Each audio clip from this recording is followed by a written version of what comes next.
Have you heard about the kidnappers who abducted, murdered, and still demanded a ransom? This is the story of Hsiao-yen, a 16-year-old girl with her whole life ahead of her.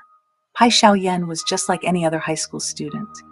She was the only daughter of Pai Bingbing, a famous Taiwanese actress and singer. On April 14, 1997, Hsiao-yen left home for school like any ordinary day. But by the end of that day, her mother's nightmare began.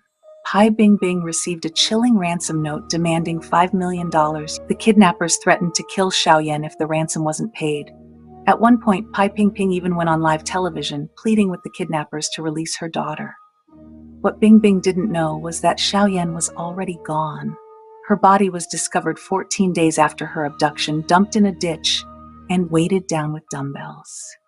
She was brutally tortured before being murdered. The autopsy showed she had been strangled, beaten, and drowned.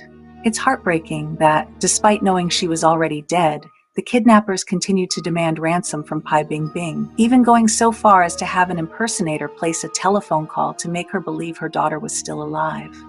The public was outraged, not only at the cruelty of the crime, but also at how the case was handled. The police were criticized for their slow response, and the media added fuel to the fire by leaking confidential information that jeopardized the investigation. The culprits behind the crime were identified as members of a violent criminal gang led by Chen Shing, who after the murder went on a rampage. He later took an entire family hostage, including a South African military officer, in an attempt to evade capture.